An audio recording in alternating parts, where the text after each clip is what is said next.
ଢେଙ୍କାନାଳ ଜିଲ୍ଲା କାମାକ୍ଷାନଗର ଉପଖଣ୍ଡର କାମାକ୍ଷାନଗର ଠାରେ ପଥ ଉତ୍ସବ ଓ ୱାକାଥନ୍ ଉତ୍ସବ ପାଳିତ ହୋଇଯାଇଛି।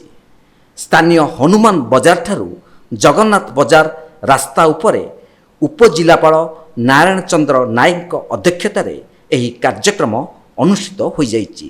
ଏହି କାର୍ଯ୍ୟକ୍ରମର ମୂଳ ଉଦ୍ଦେଶ୍ୟ ହେଲା ଜାନୁଆରୀ 1, 2024 ତାରିଖକୁ ଯେଉଁମାନେ 18 ବର୍ଷ ହେଉଛନ୍ତି ସେମାନଙ୍କୁ ଭୋଟର ତାଲିକାରେ ସାମିଲ କରିବା ଓ କିପରି ନିର୍ଭୁଲ ଭାବେ ତାଲିକା ପ୍ରସ୍ତୁତି କରିବା।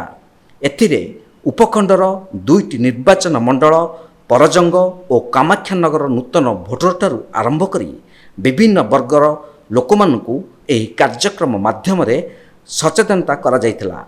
ଏଠାରେ ଉପସ୍ଥିତ ସମସ୍ତେ ହନୁମାନ ବଜାରଠାରୁ ୱାକାଥନରେ ବାହାରି ଜଗନ୍ନାଥ ବଜାରଠାରେ ପହଞ୍ଚିଥିଲେ ଏବଂ ସେଠାରୁ ମାନବ ଶୃଙ୍ଖଳ ଚେନ୍ ସୃଷ୍ଟି କରିଥିଲେ।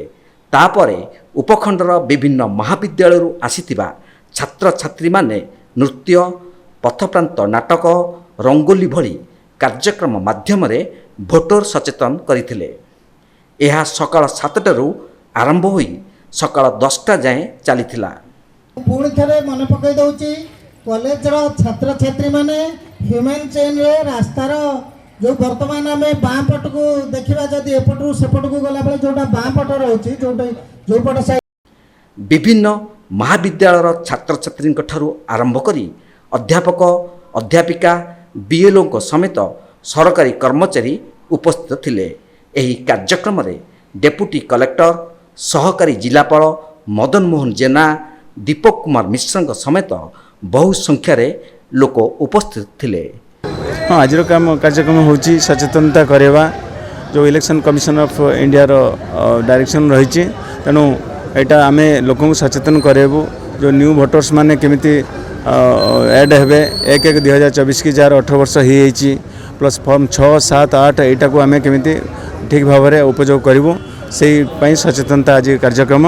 तो आमर बर्तमान स्पेशल रिविजन चलो आज से कार्यक्रम लोक सचेतनता करने ड्राफ्ट लिस्ट जो पब्लिकेशन होती करेक्शन करने यह सब जिन आम वाकाथन माध्यम तो आम लोक सचेतन करूँ भोटर अपलाइन से जार हो 1/1/2024 की 18 वर्ष होने अप्लाई करेंगे। ये सब सचेतनता ये हूँ कार्यक्रम।